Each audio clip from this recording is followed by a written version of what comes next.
अस्सलामु अलैकुम वरहमतुल्लाहि वबरकातुह।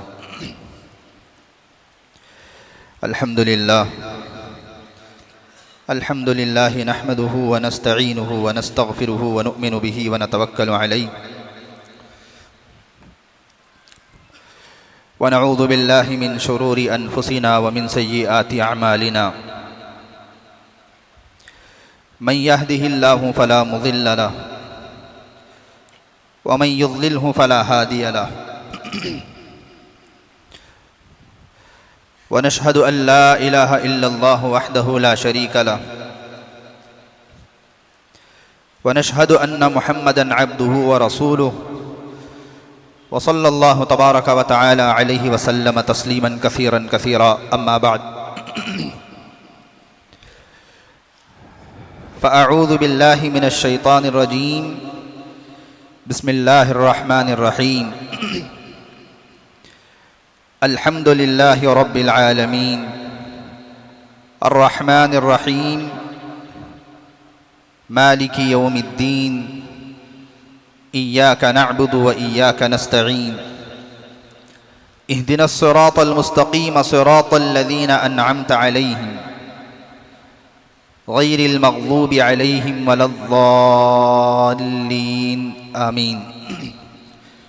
बिस्मिल्लाहिर रहमानिर रहीम। अलिफ लाम मीम ज़ालिकल किताब ला रैब फ़ीहि हुदल लिल मुत्तक़ीन। सदक़ल्लाहुल अज़ीम। हर किस्म की तमाम तारीफ़ें सज़ावार हों अल्लाह रब्बुल इज़्ज़त के लिए। दुरूद व सलाम हो नबी करीम सल्लल्लाहु अलैहि वसल्लम पर, आपकी आल और औलाद पर, तमाम सहाबा पर, ताबईन पर, तबे ताबईन पर, मुत्तबईन पर, तमाम औलिया अल्लाह पर। इसी तरीक़े से ये सिलसिला चलता रहे क़यामत तक के आने वाले तमाम मुसलमानों पर। मेरे मोहतरम अज़ीज़ दोस्तों, बुज़ुर्गों, नौजवान साथियों, एक लंबी मुद्दत से दिल में यह तमन्ना थी, बल्कि बाज़ अकाबिरीन असातिज़ा की राय भी थी कि बयानात जो है वो सिर्फ़ कुरान को सामने रख कर के दिए जाएं, कुरान की तफसीर लोगों में बयान की जाए। अल्लाह रब्बुल इज़्ज़त ने कुरान मजीद को किताब हिदायत बना करके भेजा है और इसमें जो तासीर है वो बहुत ज़्यादा तासीर है। बाज़ दूसरी बातों में तासीर कम नज़र आती है। तो उसी को मद्देनज़र रखते हुए दिल में ये इरादा किया गया कि सिर्फ कुरानी आयात की तशरीह लोगों के सामने बयान की जाए, कुरान पढ़ा जाए, कुरान को समझाया जाए। बल्कि अल्लामा इब्न तैमिया रहमतुल्लाह अलैह का ये कौल अपनी आखिरी ज़िंदगी में कि अल्लाह ताला मुझे एक और हयाती दे, अल्लाह ताला मुझे एक और ज़िंदगी दे, तो मैं पूरी ज़िंदगी कुरान को पढ़ने में, पढ़ाने में, समझने में, समझाने में गुजार दूँगा। हालांकि अल्लामा इब्न तैमिया रहमतुल्लाह अलैह एक एक आयत की सौ तफसीरें जानते थे, इतना गहरा इल्म था। उतने गहरे इल्म के बावजूद वो अपनी आखिरी उम्र में कह रहे हैं कि ज़िंदगी कम पड़ गई कुरान को समझने के लिए। तो हम भी कुरान ही के इर्द गिर्द घूमेंगे। दुआ भी है कि अल्लाह ताला जब तक सांस रहे कुरान को पढ़ने की, पढ़ाने की, समझने की, समझाने की अल्लाह ताला तौफीक दे दे और इसको कबूल करे। उसी को सामने रखकर सूरह फातिहा की ये आयात आप हज़रात के सामने पढ़ी गई हैं। सूरह फातिहा के माने हैं ओपनिंग सूरा। कुरान इसी से खुल रहा है, शुरू हो रहा है। सूरतुल फातिहा के और भी कई नाम हैं। अल्लाह ताला की आदत है, सुन्नत है कि जो अल्लाह ताला किसी चीज़ को पसंद फरमाते हैं तो उसके नाम एक से ज़्यादा हैं। खुद अल्लाह रब्बुल इज़्ज़त के 99 नाम हैं, सिफाती नाम। अल्लाह रब्बुल इज़्ज़त का नाम, ज़ाती नाम अल्लाह है और ये ऐसा नाम है, लफ्ज़ अल्लाह अल्लाह के अलावा पूरी तारीख़ इंसानियत में किसी के लिए आज तक नहीं बुलाया गया और ना क़यामत तक बोला जाएगा। ये सिर्फ अल्लाह के लिए बोला गया। ईश्वर, परमेश्वर, पता नहीं कितने अल्फाज हैं, लेकिन ये जो लफ्ज़ अल्लाह है ये सिर्फ अल्लाह के लिए है। पूरी तारीख़ इंसानियत में कभी भी किसी ने भी इस लफ्ज़ का नाम अपने साथ नहीं, इस लफ्ज़ का नाम अपने लिए नहीं रखा। अब्दुल्ला अलग बात है, लेकिन सिर्फ अल्लाह किसी ने आज तक नाम नहीं रखा, वो सिर्फ अल्लाह के साथ खास है। बकिया 99 सिफाती नाम हैं। बाज़ रिवायतों से मुफस्सिरीन ने लिखा है 1000 तक भी सिफाती नाम है। हम तो 99 सही अहादीस रिवायात को सामने रखकर बकिया बाज़ दूसरी रिवायात से अल्लाह रब्बुल इज़्ज़त के 1000 सिफाती नाम बयान किए गए। सूरतुल फातिहा के साथ इसका नाम सूरतुश शिफा भी है। अल्लाह ने इस सूरत के अंदर शिफा रखी है। अहादीस में है कि सूरह फातिहा का पढ़ना जो है शिफा है। और सूरतुर राक़ी भी है। बहुत सारे इसके नाम हैं। अऊज़ु बिल्लाहि मिनश शैतानिर रजीम, मैं अल्लाह की पनाह चाहता हूँ। मिनश शैतानिर रजीम, शैतान मरदूद से, जो शैतान धुतकार दिया गया आसमानों से, उससे जो है मैं अल्लाह की पनाह चाहता हूँ, मैं अल्लाह की हिफाजत चाहता हूँ। मुफस्सिरीन ने लिखा है यहाँ सिर्फ शैतान से शैतान मुराद नहीं है, पूरे शैतानी कामों से पनाह है। शैतान का मिशन क्या है? इंसान को गुमराह करना। और शैतान इंसान को गुमराह करता है अकीदे के ज़रिए से। पहला वार अकीदे के ज़रिए से करेगा, अकीदा ख़राब करेगा। वो भी खुदा है, वो भी खुदा है, वो बारिश देने वाला है, वो फलान देने वाला है, वगैरह वगैरह, अकाईद की खराबी लाता है। तो अऊज़ु बिल्लाहि मिनश शैतानिर रजीम पढ़ने में अल्लाह रब्बुल इज़्ज़त से, अल्लाह रब्बुल इज़्ज़त की पनाह मांगना है कि ऐ अल्लाह, अकाईद के ख़राब हो जाने से, शैतान की पनाह, शैतान हमारे अकीदे ख़राब करे, ऐ अल्लाह तेरी पनाह, शैतान हमारे आमाल ख़राब करे, ऐ अल्लाह तेरी पनाह, हमारी आंख गलत देखे, ऐ अल्लाह तेरी पनाह। बहुत लंबा माना है इसके अंदर। तो गोया कि अऊज़ु बिल्लाहि मिनश शैतानिर रजीम पढ़ना जो है बहुत बड़ी हिफाजत, बहुत बड़ी जाल के अंदर इंसान इसके अंदर आ जाता है। बिस्मिल्लाहिर रहमानिर रहीम, शुरू अल्लाह के नाम से जो बड़ा मेहरबान निहायत रहम वाला है। अल्हम्दुलिल्लाहि रब्बिल आलमीन, तमाम तारीफ़ें जो हुई, जो हो रही हैं, जो होने वाली हैं, सब अल्लाह के लिए है, डायरेक्टली इनडायरेक्टली। असल तारीफ तो अल्लाह ही की है, रब्बिल आलमीन, जो तमाम जहानों का रब है, पालने वाला है। अल्लाह रब्बुल इज़्ज़त ने इस आयत के अंदर अपने दो नामों का जिक्र किया। पहले तो अल्लाह जो कि ज़ाती नाम है। अल्लाह ये ऐसा नाम है, इसको जो है उलमा ने कहा है इतना पावरफुल, इतना ताकतवर है लफ्ज़ अल्लाह, जो अल्लाह कह करके दुआ मांगेगा अल्लाह ताला जो है उसको कबूल फरमाता है। इसमें आज़म उलमा ने बयान फरमाया। इसमें आज़म कहते हैं बाज़ ख़ास कलिमात होते हैं, अल्लाह ताला वो ख़ास कलिमात अपने ख़ास किसी अल्लाह वाले पर वो खोलता है। उन ख़ास कलिमात को कह करके जब भी दुआ मांगी जाती है वो कबूल हो जाती है, वो राज है। तो फरमाया लफ्ज़ अल्लाह भी इसमें आज़म है। दूसरा नाम अल्लाह रब्बुल इज़्ज़त ने इसके अंदर लाया है रब का। ये जो लफ्ज़ रब है ना, ये भी अल्लाह ताला को इतना पसंदीदा है, इतना पसंदीदा है। अंबिया दुआएं मांगते थे जब किसी कठिन मरहले में चले जाते, जब किसी बहुत ही शदीद ज़रूरत के मरहले में चले जाते, उस वक़्त में अंबिया जो दुआ करते वो रब कह करके दुआ करते। कुरान में इसकी दसियों मिसालें मौजूद हैं। रब्बी अदखिलनी मुदखला सिद्क़िन व अखरिजनी मुखरजा सिद्क़िन वजअलनी मिन लदुनका सुल्तानन नसीरा। रब्बी इन्नी दअउतु क़ौमी लैलन व नहारा फलम यज़िदहुम दुआई इल्ला फ़िरारा। अंबिया जब बहुत ही मुश्किल मरहले में आते और अल्लाह रब्बुल इज़्ज़त की मुकम्मल तवज्जो अपनी तरफ खींचना चाहते, तो अल्लाह रब्बुल इज़्ज़त को रब कहते हैं। अल्लाह ताला को रब इतना पसंदीदा है, उलमा ने कहा जो दुआ रब से शुरू की जाएगी अल्लाह ताला उस दुआ को भी ज़रूर कबूल करता है। तो बहरहाल तमाम तारीफ़ें उस अल्लाह के लिए हैं जो तमाम जहानों का पालनहार है। अर्रहमान अर्रहीम, बड़ा मेहरबान, निहायत रहम वाला है। मालिक यौमिद्दीन, बदले के दिन का मालिक है, क़यामत के दिन का मालिक है, हशर के दिन का मालिक है।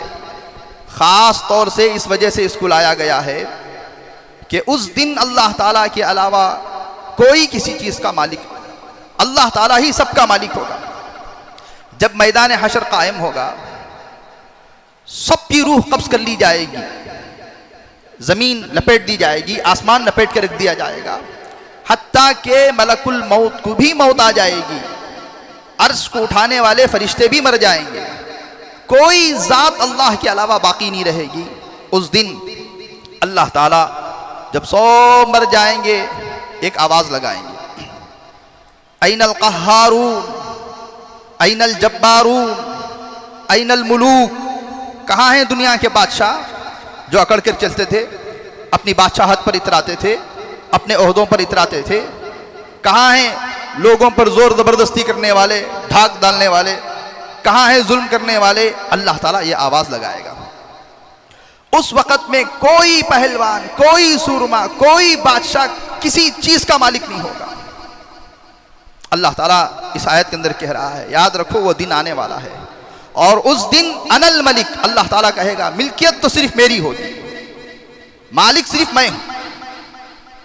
अनल वाहिद, अनल क़ह्हार, अनल जब्बार, अल्लाह ताला ये आवाज़ लगाएगा। हमारे उस्ताद, मुझे अच्छी तरीके से याद है, इस आयत की तफसीर करते हुए एक मरतबा बयान दिए थे और उन्होंने अपने जोशीले अंदाज में जो कहा था, ऐनल मुलूक, ऐनल क़ह्हारून, ऐसे अंदाज से कहा था हमारा जिस्म थरथरा गया था, करीब था कि कलीजे फट जाएं, इतनी शिद्दत की आवाज़ के साथ कहा था। और अल्लाह ताला भी कल क़यामत के दिन इसी शिद्दत के साथ कहेंगे। जाहिर बात है उतनी आवाज़ माइक में लगाई जाएगी, फिर जुमा के बाद इसी पर एक ऑब्जेक्शन हो जाएगा। ये असल में जो है इसे कहते हैं तफसीर इस अंदाज से करो जिस तरीके से जो कैफियत बयान की जा रही है। अब जाहिर बात है अल्लाह ताला अगर पुकारेगा तो कलीजे फटने वाले होंगे। क्या अंदाज होगा, क्या जलाल होगा, क्या बुलंदी होगी, क्या किब्रियाई होगी अल्लाह रब्बुल इज़्ज़त की। तो उस लहजे को उसी अंदाज से बयान किया जाए। तो बहरहाल इय्याका नअबुद व इय्याका नस्तईन, अल्लाह हम इबादत सिर्फ तेरी करते हैं और मदद सिर्फ तुझी से मांगते हैं, तेरे अलावा कोई ज़ात दुनिया में किसी की मदद नहीं कर सकती। इसका तजुर्बा तो हर एक को है। कौन कितनी मदद कर सकता है दुनिया के अंदर? इबादत सिर्फ अल्लाह के लिए, मदद सिर्फ अल्लाह से।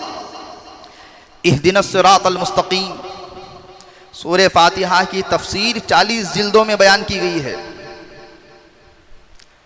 बाज़ उलमा ने 400 जिल्दों पर लिखी है। बिस्मिल्लाह की तफसीर 80 जिल्दों में है। इतनी गहराई में मैं नहीं जाना चाहता हूँ, हमारी सतहें कम हैं, हमारी उम्रें कम हैं, हमारी सोच कम है, हमारी सोच कमज़ोर है। जितना मुमकिन हो सके उतनी बात समझाने की कोशिश की जाएगी। ए अल्लाह, तू हमें सिराते मुस्तकीम दिखा, सिराते मुस्तकीम पर चला। अलग अलग तर्जुमे उलमा ने बयान किए हैं। यहाँ पर उलमा ने एक बहुत अच्छा सवाल किया है, फिर उसका जवाब दिया है। इहदिनस सिरातल मुस्तकीम, इंसान की ज़िंदगी की सबसे बड़ी दुआ सिराते मुस्तकीम, सबसे बड़ी ज़रूरत, सबसे बड़ी नीड, ज़रूरत खाने पीने से ज़्यादा, सेहत से ज़्यादा, हर चीज़ से ज़्यादा हर इंसान को किस चीज़ की ज़रूरत है? वो सिराते मुस्तकीम की ज़रूरत है। उलमा लिखते हैं इसीलिए तो अल्लाह ताला दिन की जितनी नमाजें हैं, फजर की 2 सुन्नत हैं, फ़र्ज़ हैं, ज़ोहर की 4 सुन्नत हैं, 4 फ़र्ज़ हैं, 2 सुन्नत हैं, नफिल हैं, असर की 4 सुन्नतें हैं, फ़र्ज़ हैं, मगरिब की 3 फ़र्ज़ हैं, फिर 2 सुन्नतें हैं, इशा की सुन्नतें हैं, फ़राइज़ हैं, वाजिबात हैं, नफिल पढ़ो, इशराक़ पढ़ो, तहज्जुद पढ़ो, कोई भी नमाज पढ़ो, हर रकात में इहदिनस सिरातल मुस्तकीम को दोहराया गया। सूरह फातिहा का खुलासा इहदिनस सिरातल मुस्तकीम के अंदर है। आधी सूरत तो अल्लाह की हम्द व सना को बयान किया गया, आधी सूरत के बाद दुआ है, दुआ भी सिर्फ सिरात मुस्तकीम। तो इंसान को एहसास होना चाहिए भी ये सिरात मुस्तकीम कितनी अहमियत है, बहुत ज्यादा अहमियत। हर नमाज में अल्लाह ताला ने कहा सिरात मुस्तकीम मांगना, ये इंसान की जिंदगी की सबसे बड़ी जरूरत है। उलमा ने लिखा बहुत ही अफसोस है उस आदमी पर जो नमाज तो पढ़ता है, नमाज में सूरह फातिहा भी पढ़ता है, इहदिनस सिरातल मुस्तकीम को बस यूं ही पढ़ करके आगे चले जाता है। इहदिनस सिरातल मुस्तकीम जब पढ़ रहे हैं तो अल्लाह रब्बुल इज़्ज़त के सामने चेहरा रोने वाला हो, बहुत बड़ी चीज़ अल्लाह रब्बुल इज़्ज़त से भीख मांगी जा रही है, इस बात का एहसास हो और अल्लाह रब्बुल इज़्ज़त के सामने ये तकाजा हो कि मुझे इसकी ज़रूरत है। इहदिनस सिरातल मुस्तकीम तर्जुमा समझकर, माना समझ करके और इसकी ज़रूरत समझ करके इहदिनस सिरातल मुस्तकीम हर रकात में पढ़ना चाहिए, गफलत में नहीं। तो मैं ये कह रहा था, उलमा ने एक सवाल किया है, उस सवाल का जवाब भी दिया। ए अल्लाह सिरात मुस्तकीम दिखा, सिरात मुस्तकीम पर चला। अब सवाल ये पैदा होता है अभी सिरात मुस्तकीम क्या है, सीधा रास्ता क्या है। अगर अल्लाह ताला यहाँ चाहता तो इहदिनस सिरातल कुरान, ए अल्लाह कुरान के रास्ते पर चला, बात खत्म हो जाती, समझ में आने वाली भी थी, साफ साफ थी, 2 भी 2 4 की तरह। इहदिनस सिरातल रसूल, ए अल्लाह रसूल करीम सल्लल्लाहु अलैहि वसल्लम के रास्ते पर चला, बात खत्म, सीधी सीधी बात, 2 भी 2 4। आधी सूरत सिरात मुस्तकीम और सिरात मुस्तकीम की तफसीर, पहले छोटी सूरत और पूरे कुरान का खुलासा इसके अंदर है, कुरान का लुब्बे लुबाब है, करीम है। इतनी छोटी सूरत में आधी सूरत सिरात मुस्तकीम और सिरात मुस्तकीम की तशरीह, इहदिनस सिरातल कुरान, इहदिनस सिरातल रसूल, दोनों में से एक लफ्ज़ कह दिया जाता और बकिया सूरत में दूसरी कोई और चीज़ें लाई जाती, लेकिन अल्लाह रब्बुल इज़्ज़त ने यहाँ इहदिनस सिरातल मुस्तकीम कहा। फिर लोगों के जहनों में सवाल पैदा किया, सवाल पैदा होता ना कि सिरात मुस्तकीम क्या है। अल्लाह ताला अगली आयत में कहा सिरातल लज़ीना अनअमता अलैहिम, उन लोगों के रास्ते पर ए अल्लाह हमें चला जिन पर तूने अपना इनाम नाजिल फरमाया। अब फिर सवाल पैदा होता है कि वो कौन लोग हैं जिन पर तूने इनाम नाजिल फरमाया। फिर कुरान मजीद की दूसरी जगह हम उसकी तफसीर देखेंगे, उलाइकल लज़ीना अनअमल्लाहु अलैहिम मिनन नबिय्यीन वस्सिद्दीकीन वश्शुहदा वस्सालिहीन। इतनी ज़्यादा गहराई में जा करके इतनी बात को लंबी कर करके अल्लाह रब्बुल इज़्ज़त ने क्यों बयान फरमाई, ये सवाल किया उलमा ने। अब जवाब देते हैं, हिदायत अल्लाह रब्बुल इज़्ज़त ने किताब के अंदर, रिजाल के अंदर, दोनों के अंदर छुपा करके रखी है। किताब भी चाहिए, किताब को समझाने वाला भी चाहिए। अब यहाँ पर इहदिनस सिरातल मुस्तकीम में किताब का जिक्र नहीं है, रिजाल का जिक्र है। रिजाल कहते हैं लोगों का। ए अल्लाह उन लोगों के रास्ते पर चला जिन पर तूने इनाम नाजिल फरमाया, किताब नहीं फरमाया ना, सहाबा, सिद्दीकीन, शुहदा, यहाँ पर ये बात इरशाद फरमाई। तो फरमाया गया अल्लाह रब्बुल इज़्ज़त ने यहाँ किताब के बजाय रिजाल का जिक्र करके लोगों को ये बतलाया कि हिदायत के लिए किताब और रिजाल, लोग दोनों ज़रूरी हैं। मतलब क्या है, कुरान करीम अगर हिदायत के लिए पढ़ना चाहते हो, समझने के लिए पढ़ना चाहते हो, तो किसी आलिम की निगरानी में, किसी मुफस्सिर की निगरानी में, किसी जानने वाले की निगरानी में, किसी माहिर की निगरानी में रह करके पढ़ोगे, तब जा करके सही तरीके से समझोगे, वरना फिर जो है गुमराही का अंदेशा है, गुमराही का खदशा है। यही तो हो रहा है। आजकल लोग 2 हिस्सों में तकसीम हो गए। बाद लोग वही, भाई हमारे पास कुरान है नहीं, कई गिनून की बात, हम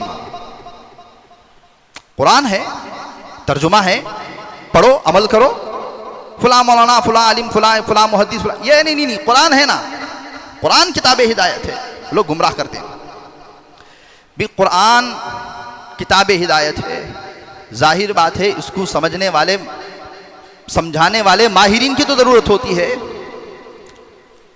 कुतुब खाने में चले जाएं, लाइब्रेरी में चले जाएं, तिब के ऊपर, दवाओं के ऊपर किताबें लिखी हुई हैं, नुस्खे लिखे हुए हैं। ये नुस्खा है, इसमें ये होगा, इतनी इलायची डाली जाए, इतना चकला डाला जाए, अजगन नागुरी लाया जाए, फिर इसमें चांदी का वरख मिलाया जाए। अब ये पढ़ को कोई नुस्खा बने तो किताबें नुस्खे में लिखी हुई हैं, 5 ग्राम ये, 10 ग्राम ये, फिर उसको अच्छा पीसा जाए, कब्रिस्तान जाएगा इंसान। ऐसे ही मेडिकल के फार्मूले भी मौजूद हैं। खाली किताब पढ़ को फार्मूला बना को खा लीजिए, सेहत अच्छी हो जाएगी। शुगर की टैबलेट है, मेडिकल गए, शुगर की गोली ले लिए, भाई कौन सा शुगर है, यूरिन का शुगर है, ब्लड शुगर है, कितनी शुगर है, उसका HbA1c क्या है, उसके गुर्दे किस हाल में है, उसकी उम्र क्या है, ये सब जाने बगैर शुगर की गोली डॉक्टर के पास जाने की क्या जरूरत है। मेडिकल में गए, लिए, खा लिए, फिर तो नुकसान जरूरी है। किताबों में लिखा हुआ है कि 30-40 का घर बनाना है, इंजीनियरिंग की किताबें मौजूद हैं, मसाला कितना चाहिए, उसमें लोहा कितना चाहिए, पढ़ करके घर बना दीजिए। दुनिया की हर चीज के लिए माहिरीन की जरूरत है, कुरान के लिए माहिरीन की जरूरत नहीं है। तर्जुमा पढ़ो, चलते रहो। क्यों इस तरीके से लोगों को गुमराह किया जा रहा है? हाँ, ये यकीनी बात है, आगे बात आएगी। कुरान मजीद में बाज़ आयतें साफ साफ हैं, 2 भी 2 4 की तरह।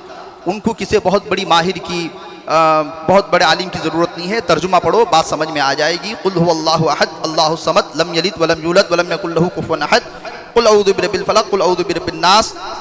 अंबिया के वाक़यात फलां फलां, इसके लिए कोई माहिर बहुत बड़ी रॉकेट साइंस नहीं है।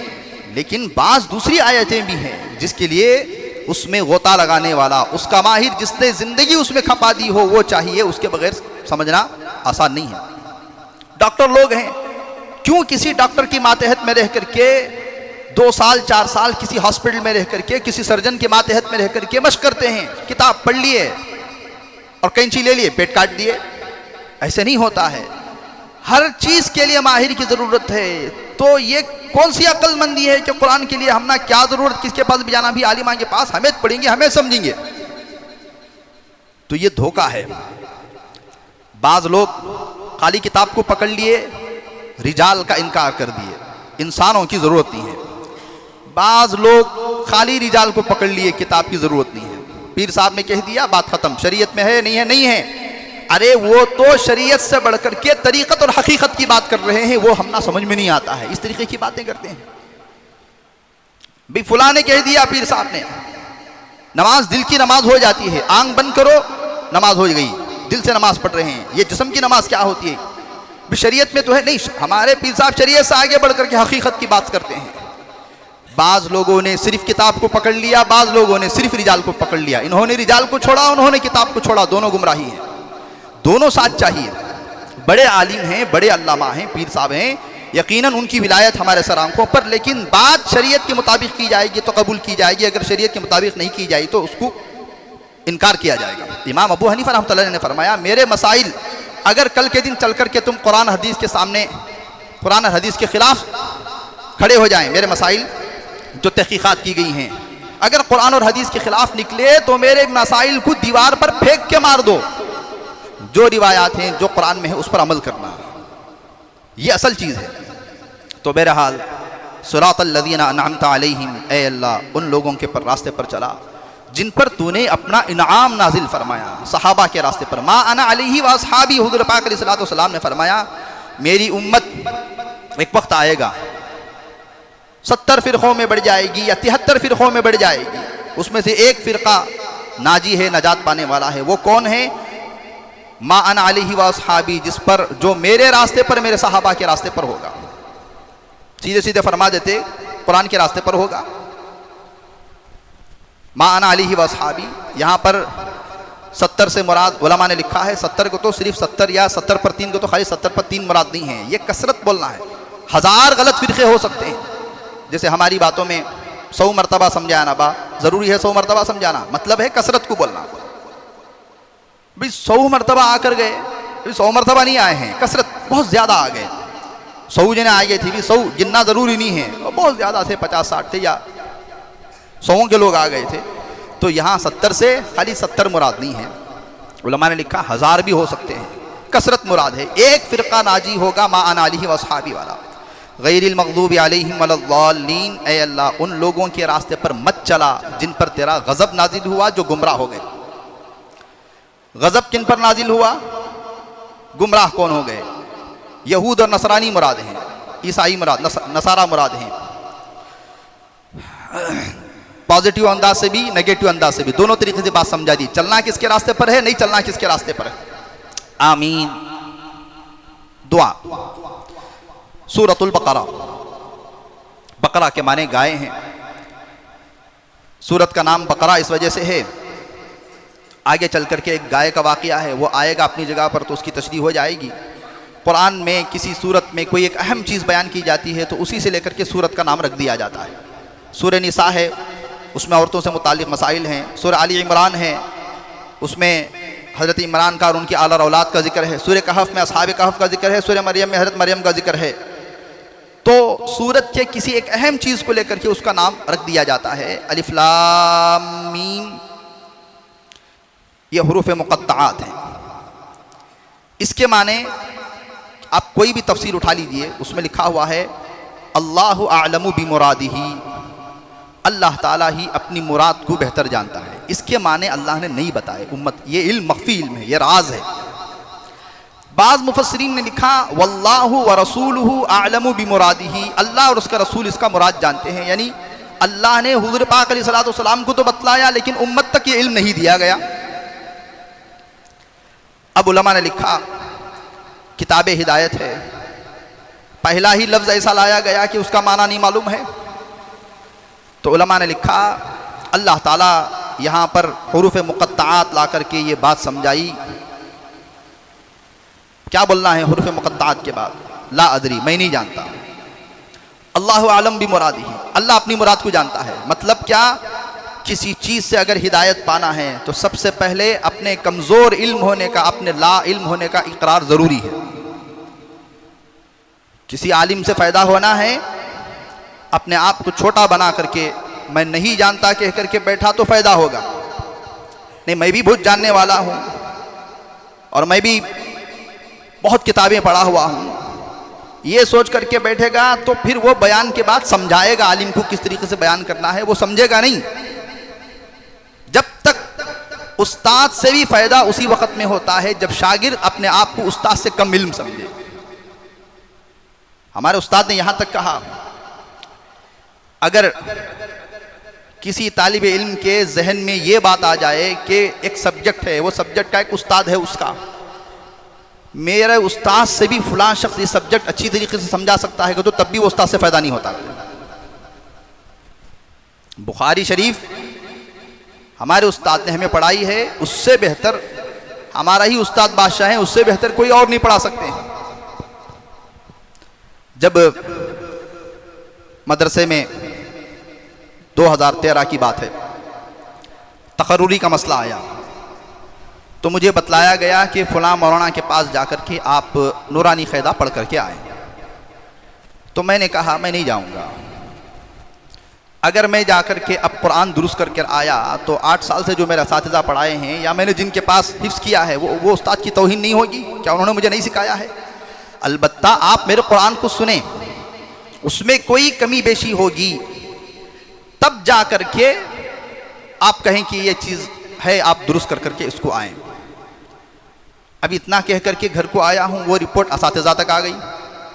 भाई आए थे बहुत ज़रा घमंड से नहीं कहा था मैं नहीं जाता फ़लाँ उस्ताद के पास, को बोल को चले गए। असातिज़ा बुला लिए, मेरे ख़ास उस्ताद, नाम लेना मुनासिब नहीं है, जिनसे हमने बुखारी पढ़ी। तो हज़रत ने कहा भाई आपने ऐसे कह दिया। मैंने कहा हज़रत आप मुझे ये बात समझाएं, आप मुझे ये बात, मैं आपसे एक तालिब इल्माना सवाल है, हमने बुखारी आपसे पढ़ी है, हिदाया हमने आपसे पढ़ी है, अगर कोई ये कहे कि आप बुखारी फ़लाँ के पास जाकर के दोबारा पढ़ कर के आए, इसका क्या मतलब है? आपने सही तरीके से नहीं पढ़ाया है। हज़रत खिल के हंस दिए, हज़रत मुस्कुरा दिए। हज़रत ने कहा जाओ ठीक है। ऐसे ही तकर्रुर हो गया। तो मैं ये कहना चाह रहा हूँ कि तालिब इल्म के दिलो दिमाग में जब तक ये बात नहीं आएगी मेरा उस्ताद ही उस्ताद है, इसीलिए उलमा ने कहा है किसी एक आलिम से लगे रहो। यहाँ भी मसला पूछ रहे हैं, वहाँ भी पूछ रहे हैं, वहाँ भी पूछ रहे हैं, ये नहीं, ज़िंदगी में एक आलिम से पकड़ो। कोई एक अच्छा आलिम, ज़रूरी नहीं है कि अब बस उसके बताए हुए मशवरों पर, उसकी बताई हुई बातों पर अमल करते हुए चले जाना, इसी में फ़ायदा भी है। और ये मेरी अपनी बात नहीं है, मक्का मुकर्रमा में भी एक बहुत बड़े आलिम दीन ने, जो मजलिसें होती थी, उन्होंने कहा हमेशा अपना मर्जा, अपना कनेक्शन, इसका मतलब ये नहीं कि दूसरे आलिमा के बयान आती सुनो न को भी सुनिए, अपना ताल्लुक़, अपना कोई इल्मी सवाल, कोई मसला, कोई मशवरा हमेशा एक आलिम से रखना चाहिए। वो आप फैमिली डॉक्टर होता है ना, फैमिली डॉक्टर, वो मिजाज को समझता है। एक इंसान गया, खांसी हो गई है, बहुत खांसी, वो खांसी की दवा दे देगा। फैमिली डॉक्टर होगा, ये खांसी जो है आपको डाइजेशन की वजह से है, पहले से पेट का प्रॉब्लम है तुम ना, वो पेट में एसिडिटी की वजह से खांसी हो रही है, वो पेट की दवा देगा। गया है खांसी को दिखाने, देगा पेट की दवा। क्यों? फैमिली डॉक्टर जानता है कि तुम्हारे पेट का क्या मसला है।